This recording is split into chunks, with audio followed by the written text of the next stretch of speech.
Good day, ladies and gentlemen. Welcome to the Multiverse of Entertainment Podcast. This is the podcast where we dive into the multiverse of TV and films, and we check out the good, the bad, and the damn right ugly. My name is James, and welcome to this week's episode, which is episode 34, and we are talking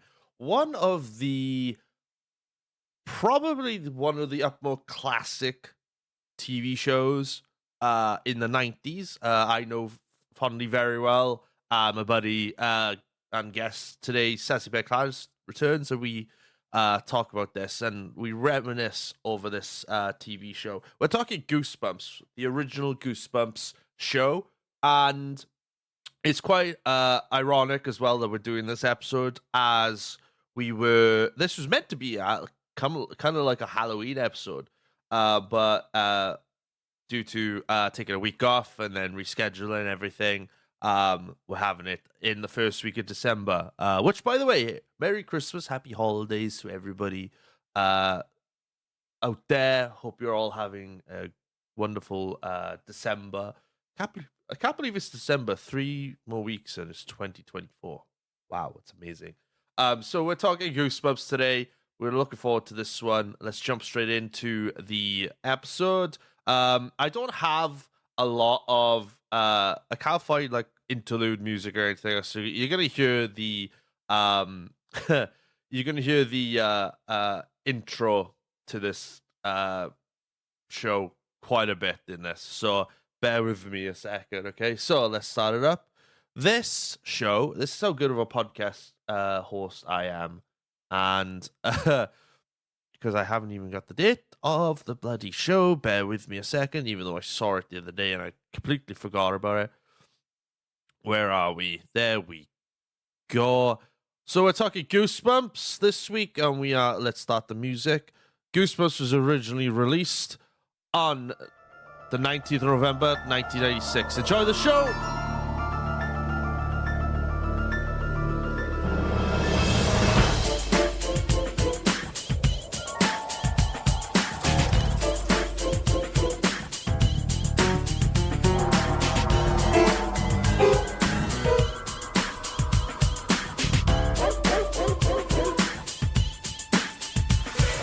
Cool. All right, we're back. Episode 34 of Goosebumps. My buddy Sassy Clarence has returned to the show after 2 weeks of me saying I was going to do it 2 weeks ago and decided to take a little break and then do two completely different things. And then go, yeah, let's do it. You know, how you doing? Yeah, not too bad, thank you. Right, not too bad. Goosebumps. I know you've been looking forward to talking about this because this is one of the things we grew up with as a kid. And just to be aware of everybody, we're talking about the 1985, the original series of this show, not the modern day, because we haven't seen the modern day yet. I didn't even know a modern day thing was a thing until literally just a second ago. Yeah. So we're gonna talk about the 1995 show, which is a children's anthology horror TV show, based on the best books of R.L. Stine, and I don't know about you, dude. With school wise, in school with me, there were a ton of Goosebumps books.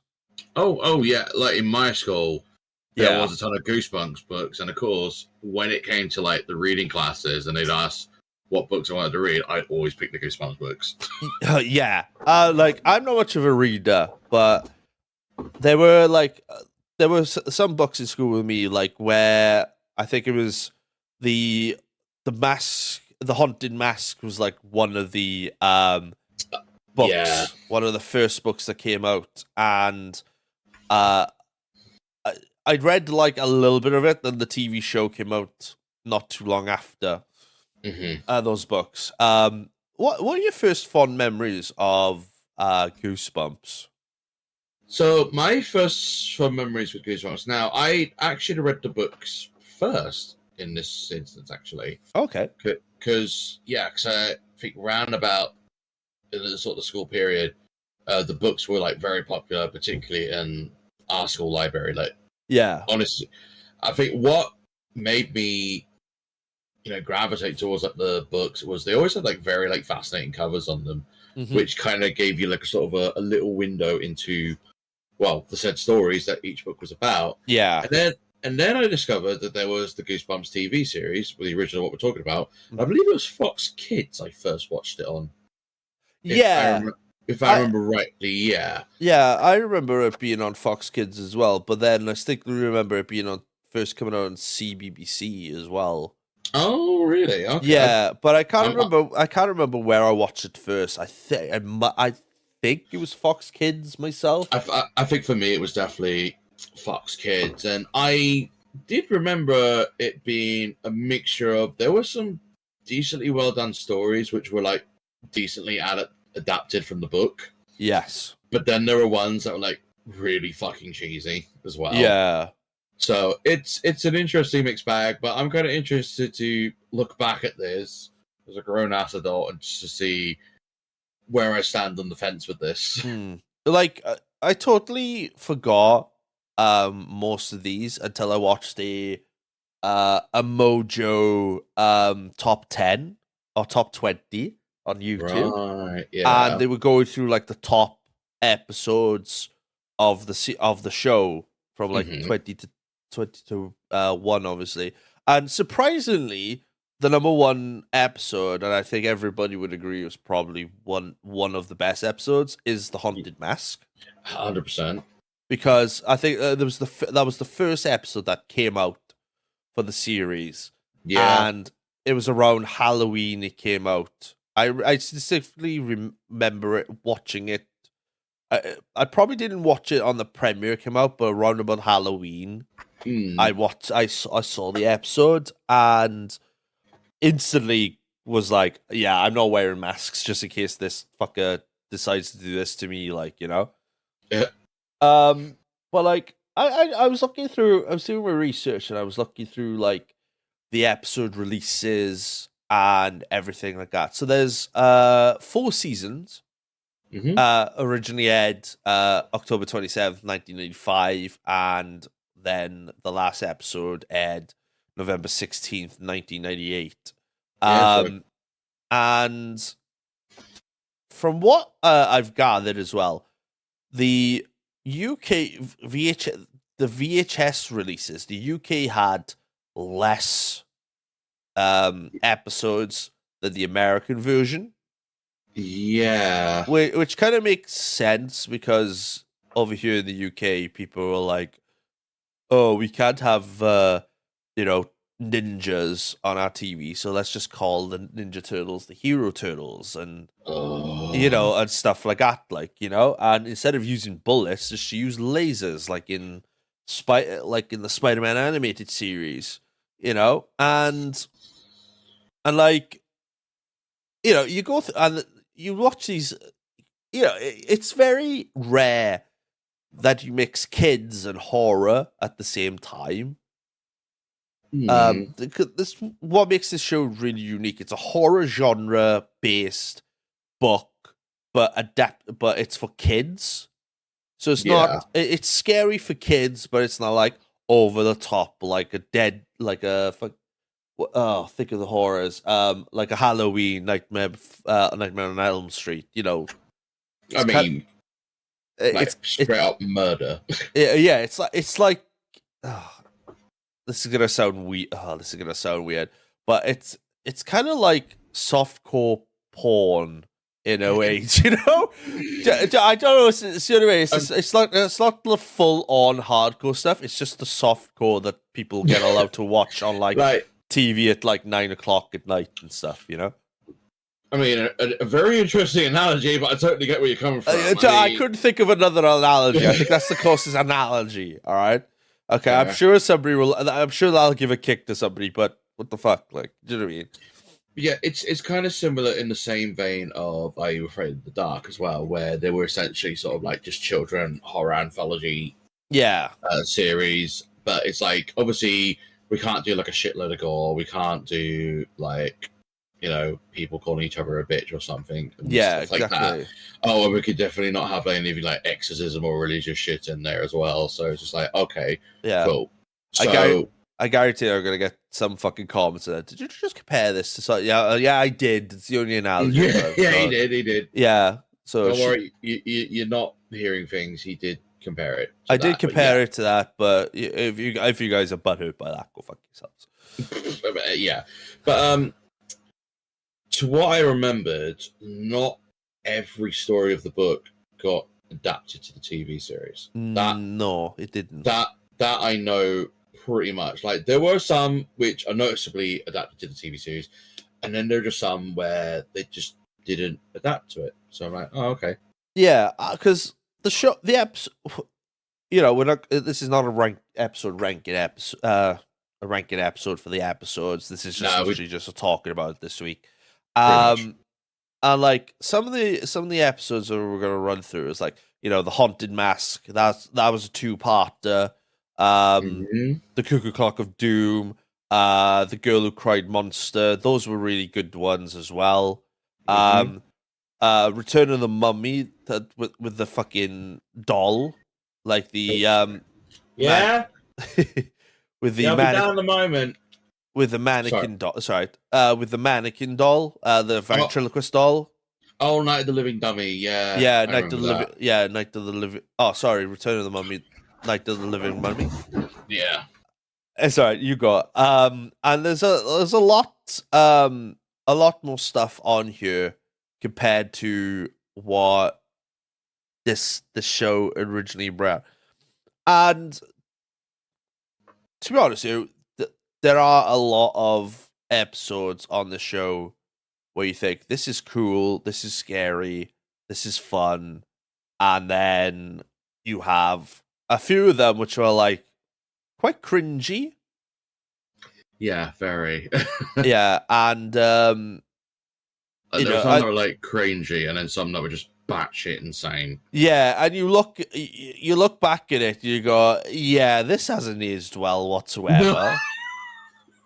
And you think this is cool at the time. Now as an adult, you're like, oh boy, this is cringe. God, I'm trying to remember the name of the fucking episode now. All I remember was it was like these two lads, and there was like an old woman, and they were essentially like put a curse on them that made them like age like old men. Yeah, and then they were trying to like pawn them off to like older women to date. Yeah, and I remember like looking at it thinking, did Goosebumps just glorify pedophilia in this fucking series or what? Well, I mean, some of the people in this were quite cringy and like I mean were creepy, but I think that was the idea of like some of it. Yeah, and it kind of goes with like the it goes with the show, especially as well where some of the episodes open up with RL in it as well. Yeah. Didn't he end up in one of the episodes as well? I'm pretty sure he did. So who is it that we're talking about here? R.L. Stein, the actual. I think he's definitely made some cameo appearances. Yeah, I thought so. I'm pretty sure he's made some appearances in these episodes. Yeah, because there's 62 books that were published of Goosebumps. There was a lot of books. Yeah, from like 92 to from 1982 to 1987. The first book was called Welcome to the Dead House, and the last was called Monster Blood 4. There was a lot of Monster Blood ones. There was a lot of Monster Blood ones. Now let's talk about some of the actors that are involved in this, like in this show, okay? Because doing my research, there were actors in these shows. All these shows are like, some of them were shorts, and there were like full length features. Yeah, sorry, I'm gonna have to quickly be right back. My food's just arrived. Yeah, no worries. You carry on. So like, there were certain different show like series episodes. Okay, so you had I'll just run through some of the lengths of the episode, which I'll find now because I know they were here. this is how much of a good podcaster I am, because I did have it up and I've bloody forgotten where it is. Let's go. So, there you are. So, runtimes for regular shows were 24 minutes long, and then for some of the specials, you had 48 minutes, which is really, really good for them. Like, you know, and it's so much fun. The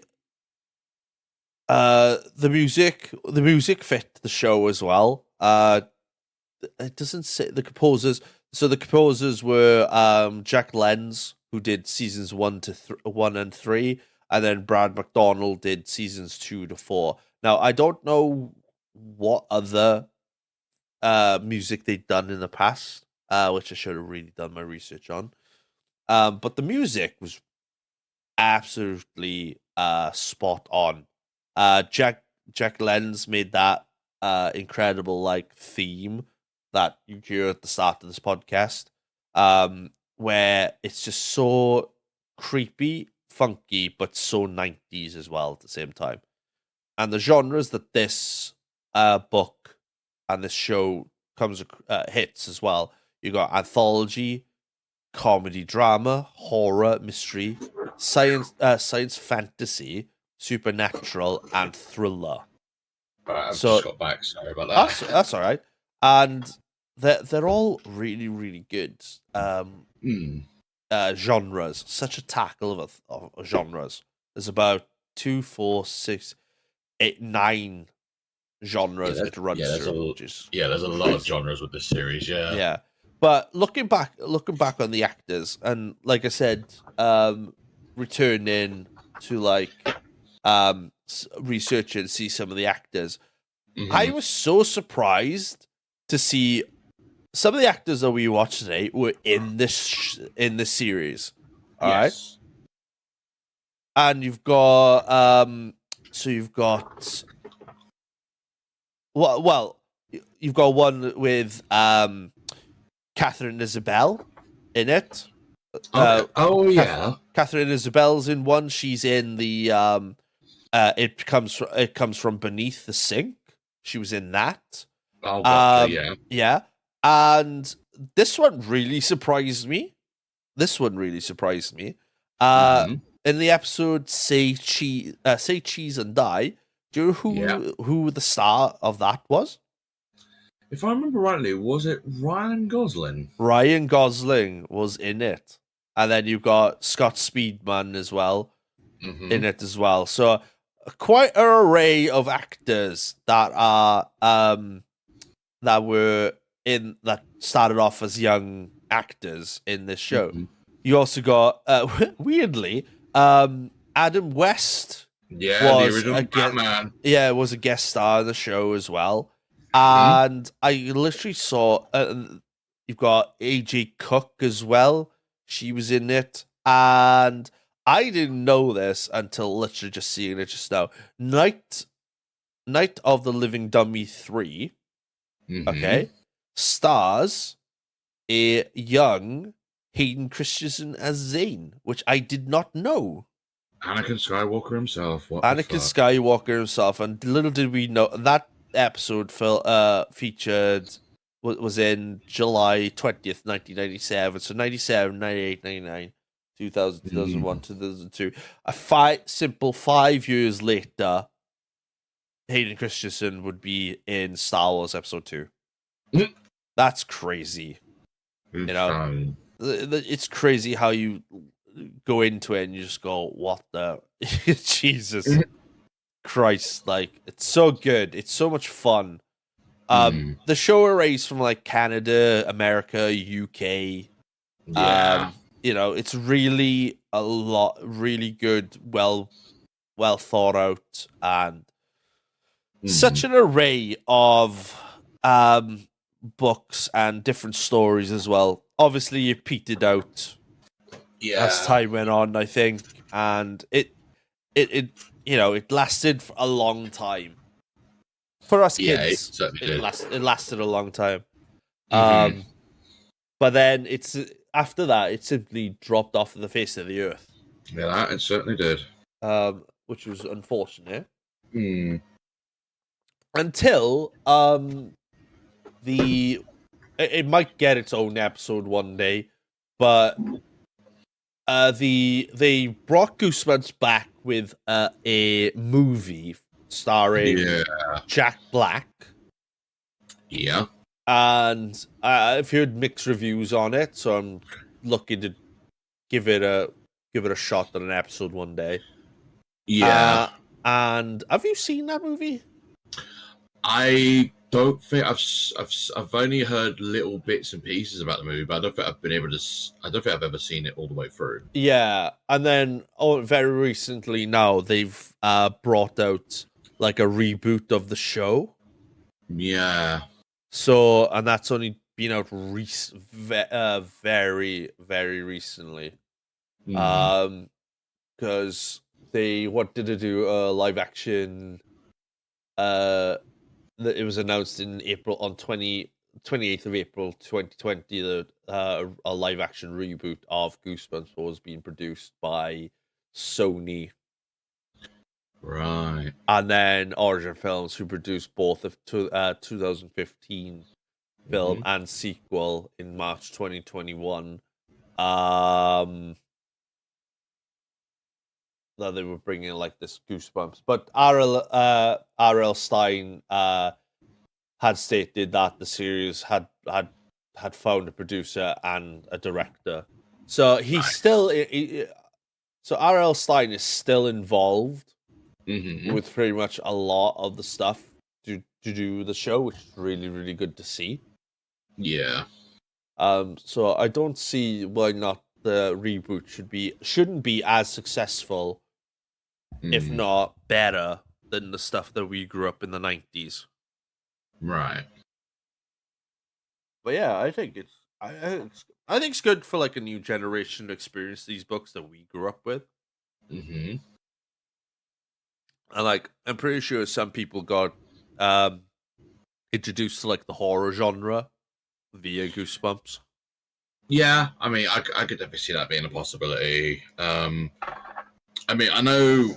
Well, Goosebumps may have not been the one that introduced horror genre to me, but I think it was something that I think it was probably for the first time at that point where I was checking something out that was based on the book as I read the books first before seeing the series. Yeah. So I think that was probably the first time that I ever had that kind of like experience with something, because usually it'd be the case of, oh, I saw the movie first and then this. Whereas for me, it was the other way around. And I will say there are some episodes in the series that really follow the stories of the book very well. Yeah. And then there were others where they've had to make changes and what have you, vice versa, or they just didn't follow it too well. So, and they made like noticeable changes because sometimes in the books, a lot of the endings to the stories can be really fucking dark and surprisingly violent. And they're like, oh no, we can't do that because kids. We've got to protect the kids. Yeah. And all that jazz. And it's just like, okay. Bloody censorship. Oh well. Bloody censorship in the 90s, isn't it? The North Americans were like, yeah, we're getting all this stuff over here. It's like, oh, it's quite elegant and, proper. You know what I mean? Like, fuck off. Give us what we want. Yeah, but I don't know. Like, I always found like the Goosebumps series like a very like. There's some really good stuff in it, but there's also some noticeable cheese and a typical 90s. Like, I don't think we get that anyway with like the 90s stuff. I mean, I think around about this time you would usually get your mix of cheese and cringe in the 90s with a bit of cracker on top. Yeah, like I mean, there have been a lot of like cringy shit in the 90s that I've been sadly displeasured to even seeing back then. But yeah, I remember like pretty enjoying Goosebumps and also enjoying Are You Afraid of the Dark at that time as well. But then obviously looking back at both, I think you notice the cringe and the cheese a bit more. I think that's why I love looking back on like the 90s stuff. Yeah. Because like you look back at it, shows, like Goosebumps, Hmm. Baywatch is another one, probably the old school Baywatch, how cheesy that shit Oh, was. especially when you see like fucking Shawn Michaels take a bump from an old lady. Oh, it's brilliant. It's so funny. I cannot wait one day to talk about Baywatch and specifically that episode. Oh, Because I yeah, never watched Baywatch. And then, oh, I never watched Baywatch, but then I think it was my dad that turned around and went, Shawn Michaels is on Baywatch today. This week. I was like, is he? Like, yeah. This was about like 96, I think. sounds about right. Because Michaels was on top of the fucking world, and I think he was like their WWE champion at the time. At the time, yeah, and there he is, just taking a bump for an old lady. Yeah, and I think that's the one and only Baywatch episode I watched. Oh, really? Because yeah, I think I've watched a bit more Baywatch myself, actually, because it was at the time. It was like one of those shows where I heard the talk about it, and then saw it on telly and had a little gander and thought, oh, okay. And I saw the Shawn Michaels episode. There was also a couple other episodes wrestling related, which definitely surprised me as well. There was one where they had Hogan, Vader, Ric Flair, and Randy Savage on, which was interesting. That was like 92, wasn't it? Something like that, yeah. And I think they were like promoting, like, I think Bash of the Beach, I think it was that they were. No, it wasn't 92, it was like 95.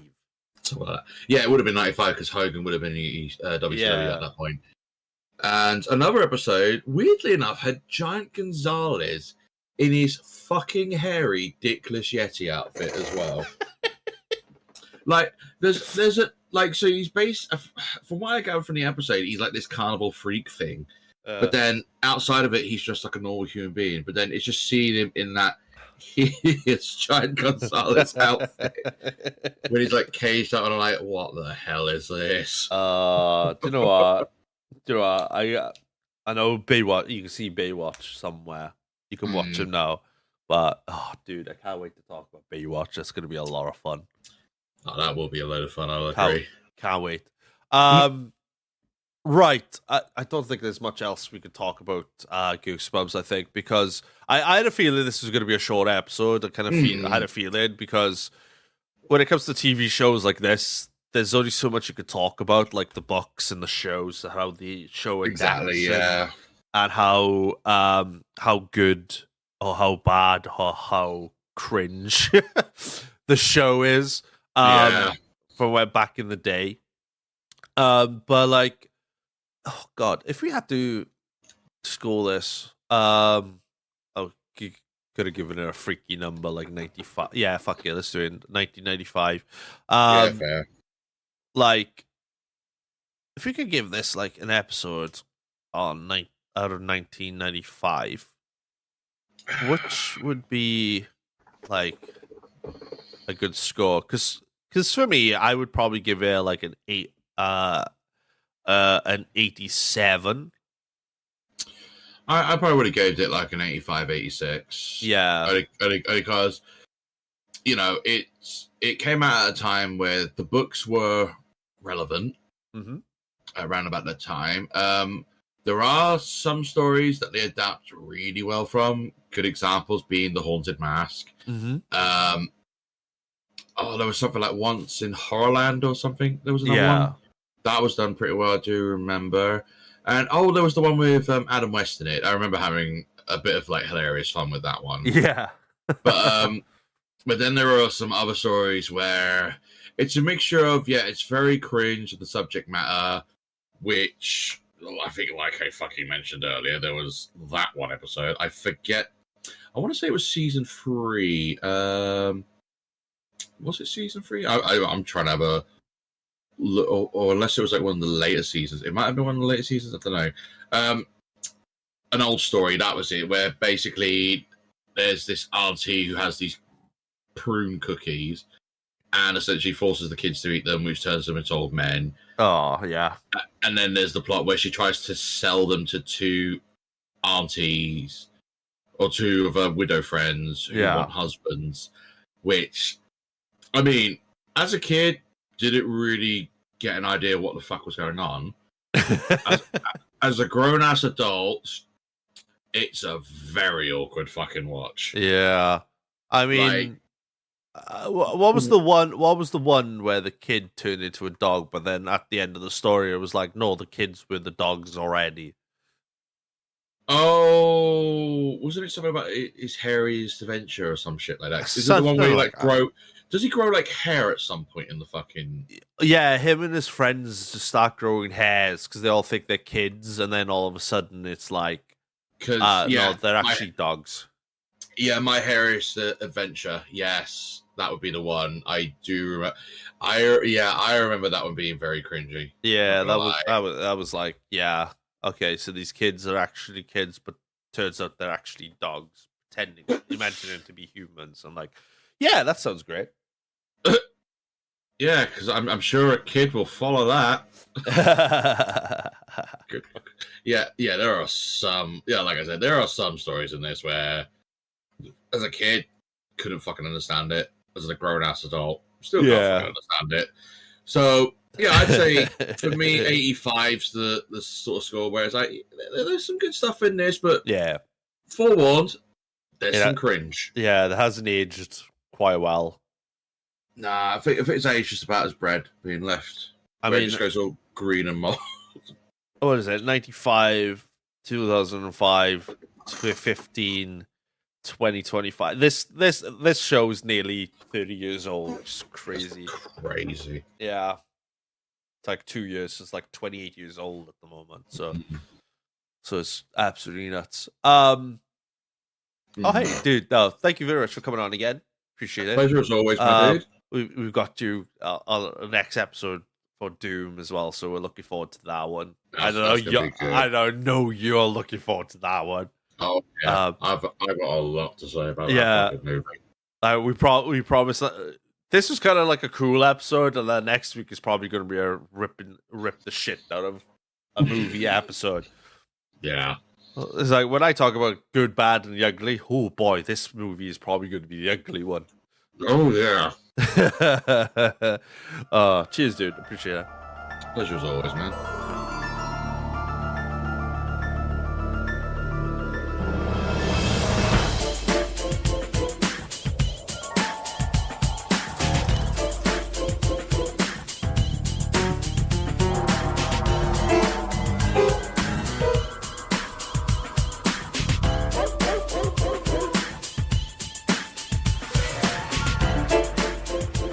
And that's it, ladies and gentlemen. That was episode 34 of the Multiverse Entertainment Podcast. Thank you very much for listening. Don't forget, you can always follow us here each and every week on audio form on Spotify, Apple Podcasts, Google Podcasts. Each episode drops every Monday, so feel free to drop in. It's a great way to start your week. Also, as well, you can follow us on social media as well if you want to check us out. Each week, you get a little sneak peek into what this week's episode is going to be. So this week so you can follow us. See, I'm no good at these bloody outros or intros, whatever. I suck at this. You think 34 episodes in, you think I'd nail it by now, but clearly not. So you can follow us on social media at Instagram at Multiverse of Entertainment Pod. You can also follow us on TikTok at Mo Podcast as well. You can catch me as well on social media. Just follow ItzThatNerdJames on Instagram, Twitter. I don't care. It's called X. It's Twitter.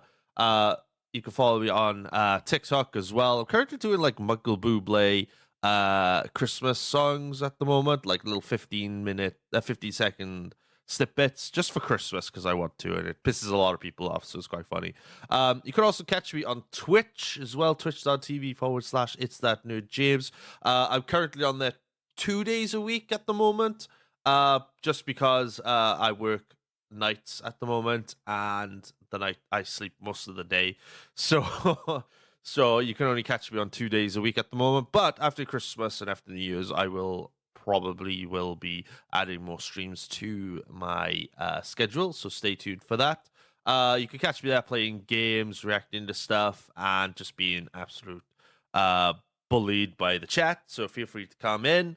And I think that's everything as well. Oh, we just hit affiliate on Twitch as well. So thank you all for tuning in. Tuning on to my Twitch channel as well. I do appreciate that. So thank you very much for that.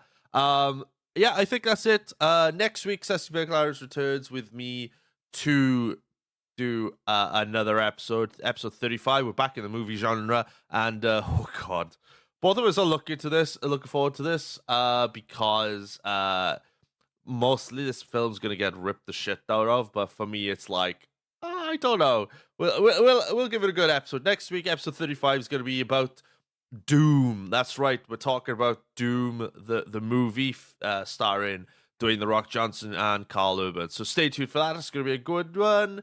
We're going to play the outro that we all love so much. Have a good one, guys. See you next week. Goodbye.